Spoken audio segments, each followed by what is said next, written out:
Welcome to another episode of your favorite libertarian. Today we're going to be walking through the Holosun 507c-X2. In this review we'll cover what's in the box, features, settings, and my first impressions after my initial range sesh with this bad boy. Stay tuned. Alright, it's time for everyone's favorite game, What's in the Box? Pro tip, if you've never opened a Holosun box before and had to remove this sleeve, this is how you do it really easily. Take your fingers here, hold on to the sleeve, push with your thumbs to get it started, and then as you push, you're going to run out of length for your thumbs. Put your fingers in there, push it out, and then the rest of it should just come right off. Ta-da! All right, now we'll get into what comes in the box. You have a really nice hard case here. Oh, dang it. With some padding that is totally supposed to be right here. Yeah. Then you have an owner's manual with instructions, and the instructions are actually really good. I'll be reading through some of these when I talk about setup and going through the different modes and all of the different options that you have with this, which there's a lot of them, but it's actually pretty easy to use, partly due to this really good owner's manual and instructions. You have a snack, so sometimes going through either reviewing a product like this or installing it, you get hungry, so you want to make sure that you have a snack with you. Really nice that they provided that. This is pretty cool. So a really nice touch for the 507c-X2 as of this date when I got it. They're still coming with this plate, and it's a Picatinny plate, which is really cool. So you can mount the red dot onto this plate, and then with any Picatinny system you can put it on a rail really low to a rifle, or if you have a riser, which I do for one of my other my air pistol, you can put this on, and there's two sets of screws that come with this. There's one set of screws that is longer that goes through here and goes up from the bottom through to the optic itself to secure the optic to the mount. And then there's two shorter screws that are used to mount directly over top and through the optic into your milled slide. So it comes with some screws, and Loctite is already applied to the screws, blue Loctite, and then you have the Picatinny mount itself, which is really cool. Gives you options. It's always good to have options. Then you have, these are kind of where the screws went, and the battery. You have a 1632 battery. This is the tool that comes with it, and there's a really small flathead end on this side. This is going to be for adjusting windage and elevation. Then you have this guy here, this star-shaped doodad, and this is to tighten or loosen the Picatinny mount. So that is what comes in the box. Now, let's talk about the features, and then we'll get into all of the settings. Boo. Features. First things first, let's talk about the reticle options. So you have three options for this particular X2. You have the 2 MOA dot by itself. You have the 2 MOA dot combined with the 32 MOA circle, or you just have the 32 MOA circle. You have three modes: auto mode, manual mode, and lockout mode. You have the solar panel up top here. You have a 50,000 hour battery life on a 1632 battery. You have memory, meaning it's going to remember what the settings were, what the brightness level was, what reticle option you had.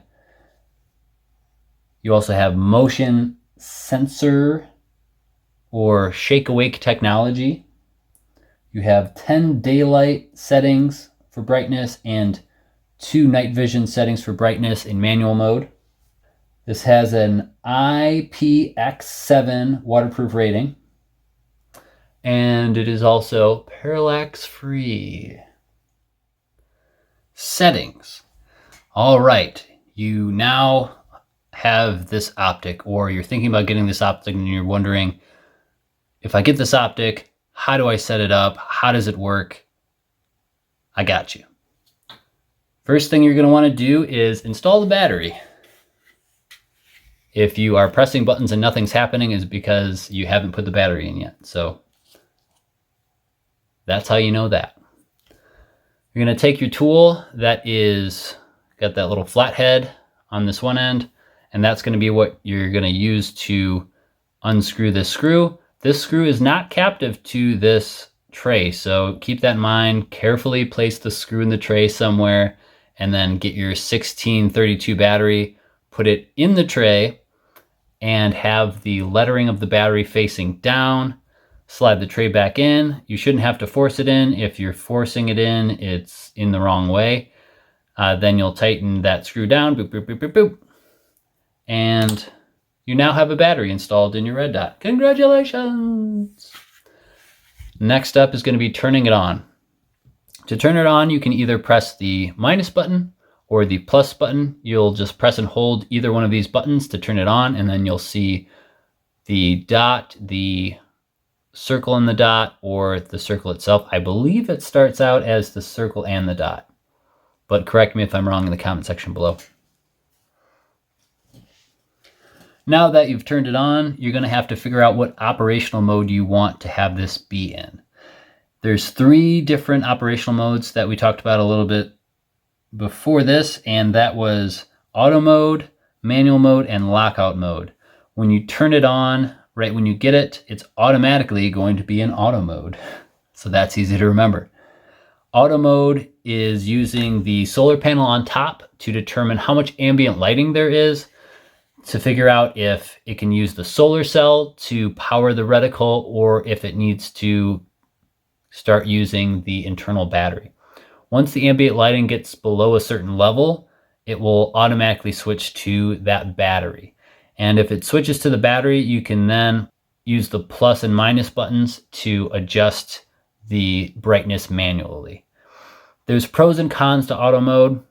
The pro for auto mode is if you're shooting outside and you have ambient lighting changes, as in it gets overcast, it's sunny, it's a different time in the day, the sun's getting higher or lower in the sky. Whatever those situations are, auto mode is automatically going to adjust the brightness, and it's great for any type of daytime shooting.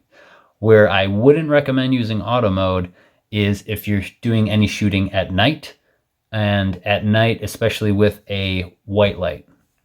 So if you think about it, the ambient lighting is figured out by this solar panel right here, which is exactly right here. If it's really dark and you're shining, I don't know, let's say like 1,000 lumen flashlight at whatever you're thinking about shooting, trying to make a decision if you are going to need to shoot whatever that is over there, your target is going to be extremely bright. But the solar panel on auto mode is going to think that it's really dark because it's rearward of the flashlight and the really bright stuff that you're pointing at. With that being the case, the reticle is going to be very dim because it doesn't want to wash out this window.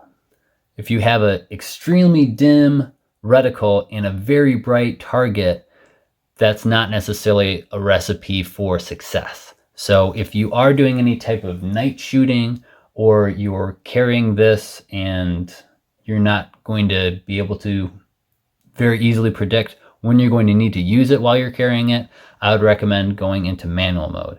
And to get into manual mode, what you're going to need to do is hold the plus button for 3 seconds, and then the reticle will blink. Once it blinks, that lets you know that you're in manual mode. And in manual mode, you have those 10 daylight settings, and you can cycle through them with the plus and minus buttons just by clicking one at a time. And you also have the 2 night vision modes, which is basically just pressing this all the way down until in daylight you can't even see it. That'll be the level 1, and then one up will be level 2, and then you can go on from there, obviously. The last mode is going to be lockout mode. Now, I don't think it's really necessary for this particular red dot because these buttons are very close to flush and you really have to press them to actuate them. But I can understand why this might be a good idea if you're carrying this and these buttons weren't as good as they are. What lockout mode does is it allows you to make it so if you're even pressing these, like deliberately pressing them, they're not going to change the settings, they're not going to change the brightness levels or the reticle options. That could be good if you're worried about this brushing up against stuff and accidentally holding down a button, changing modes, basically making any changes that you don't want to make. In order to get into lockout mode, it's going to be very similar to getting into manual mode. You're going to hold the plus button for 3 seconds, the reticle will blink, and that'll let you know that you are in lockout mode. I don't recommend doing lockout mode. For me, I am going to lean more towards the manual mode camp, and then if I see for some reason that it's not bright enough in whatever lighting condition I'm in, I can do the plus or minus. But I also haven't had any issues while carrying it having any of these buttons accidentally actuate, so I don't even think I'll need to do that. So manual mode just seems to be the best option for me. The way that I carry, your mileage may vary, and lockout mode might make more sense to you than it does to me. So we've gone through all of the operational modes. We've gone through the ability to have different reticle options, but let's show you how to cycle through the reticle options. If you press and hold the minus button for 3 seconds, the reticle will switch from the original 32 MOA dot and the original 32 MOA circle and dot to just the dot. And then the last one it'll cycle through is going to be the circle itself. So I'll show you that here.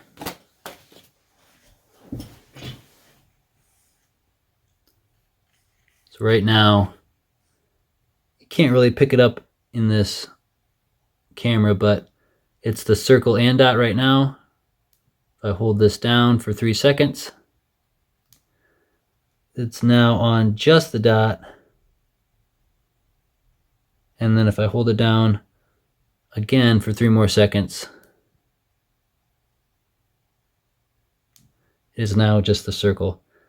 And I'll try to find a better angle for you guys so you can kind of get an idea what this looks like, but cameras just don't do red dots justice, unfortunately. It's super crisp and clear to my eye, but it looks like garbage probably to you guys. Lastly, we have the sleep timer settings. I almost don't even want to mention this because I just leave it at what it comes in as default, which is the 10-minute option. But essentially, with the shake awake technology that you have with all the recent Holosuns, after so many minutes, hours, whatevers of inactivity, this will shut off, conserving battery life.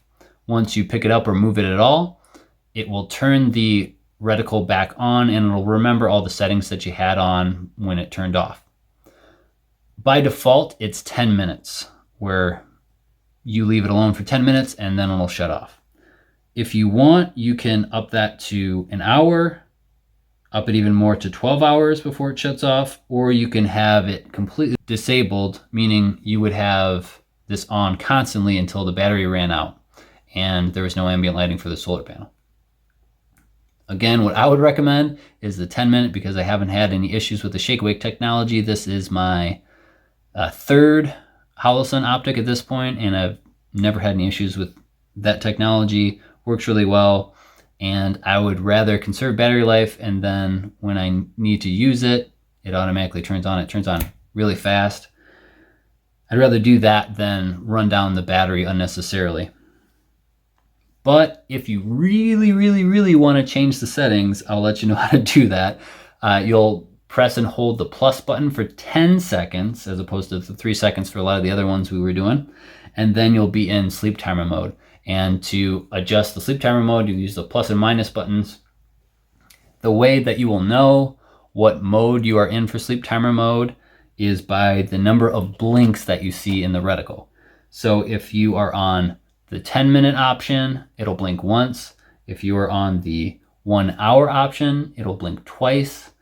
If you are on the 12-hour option, it'll blink 3 times.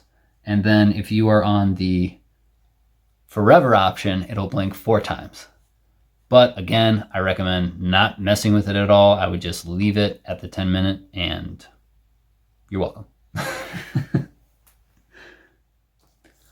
Bonus features. These are pretty cool as well. I think they bear mentioning. You have a low battery warning. If the battery itself goes below 2.2 VDC, the site will still operate if there's sufficient ambient lighting for the solar cell. However, if it does go below that rating, the reticle will start blinking slowly. So if all of a sudden your reticle just starts blinking, that means you need to change the battery. The other thing, we mentioned it briefly, but you have memory. So for the Shake Awake technology, it's going to remember the brightness setting, the reticle option, and the mode that you're in. So that's pretty cool too. Now let's take it back up top for final thoughts. I want to give you my first impressions on my very first range session with the 507c-X2. So this is the first optic red dot that I've ever put on a handgun. I did get the 509T, but I never actually installed it. And to find out why, link at the end of this video to watch that and get all the information. Really in-depth, if I do say so myself, really in-depth review on that optic. But there were some things with the plate that came with it that made it not really something I wanted to commit to in putting it on this with the RMR cutout. So I say all that to say this is the first ever red dot that I've ever had and shot with. So when I took it to the range, first thing I wanted to do was zero it, and I wanted to do a 25-yard zero. If you want a lot of really good information on zeroing red dots on handguns, check out Sage Dynamics content. There's a ton of really good content on all sorts of red dot shooting, things like that. But what I did is I slaved to the iron sights first because I had shot these irons, and these are suppressor height irons. I shot these at my foundation handgun class, which if you want a review on that and the handgun qualifier that I'll talk about in a couple seconds, you can check out that video as well.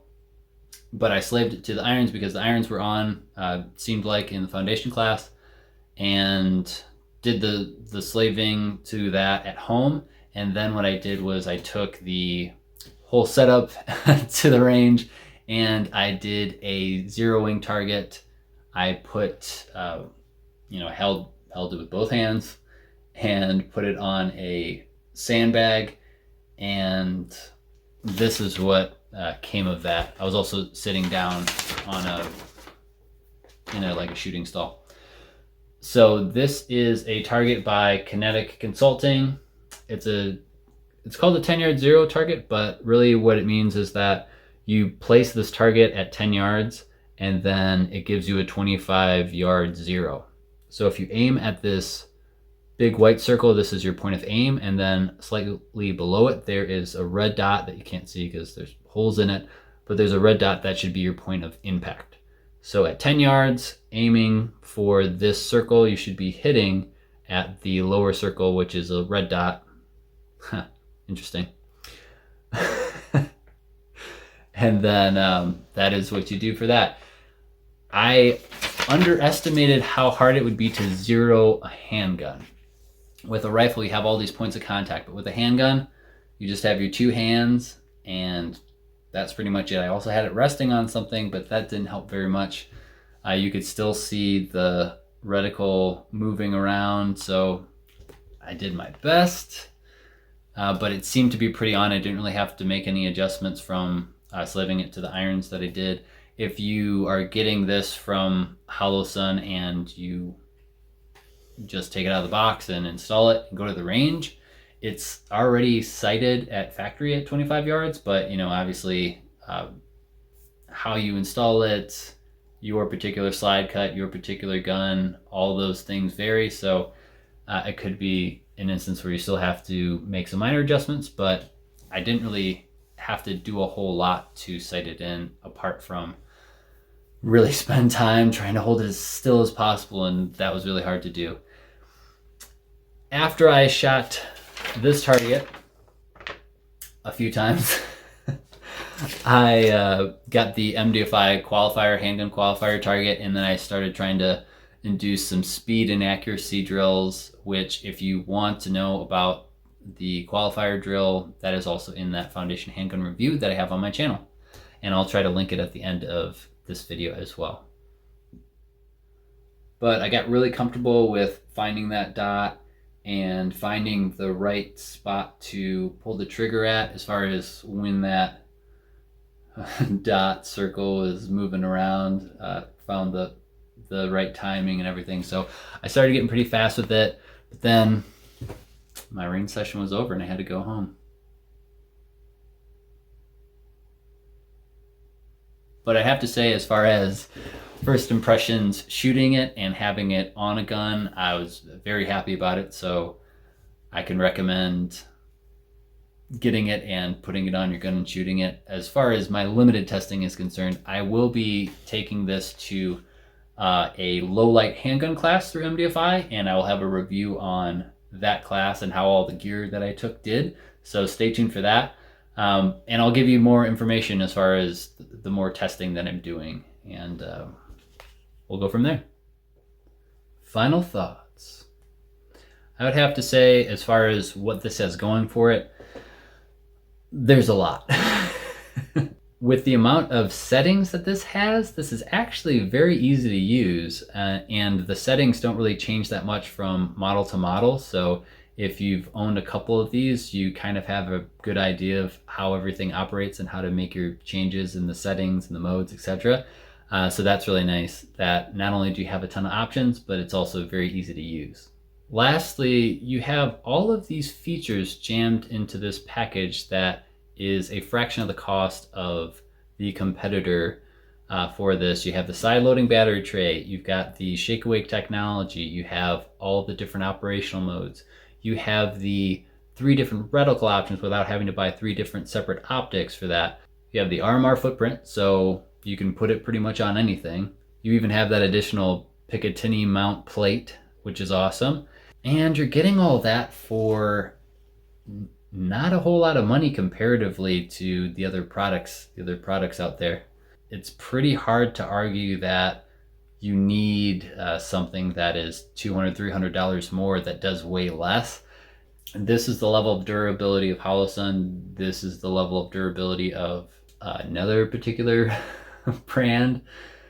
Do you need that level of durability?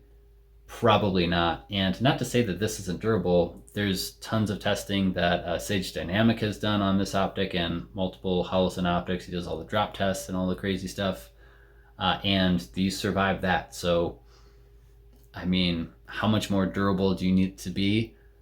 I would say for me, I don't need it to be any more durable than that for my use cases and things I can imagine happening to me. And I can imagine a lot of horrible things to just kind of, I think about worst case scenarios so I can be prepared for those.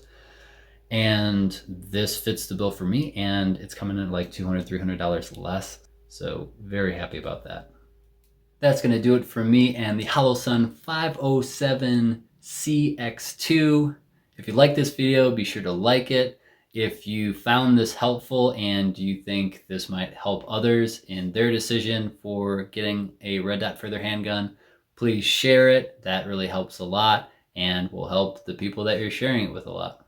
Fun fact, I have a low light handgun class coming up, so we'll get further data on this as I will be bringing this whole setup to that class, and I'll also have a review on the class itself. Question for everyone in the comments section: What do you run on your handgun as far as a red dot goes, and why? If it's not this, if it is this, what are your thoughts? What are your experiences? Have you experienced any issues? Do you love it? Do you hate it? Let me know down below. If you made it to this point in the video and you haven't subscribed yet, it's free. Give it a try. You might like it. Thanks again for watching, and as always, stay free and God bless.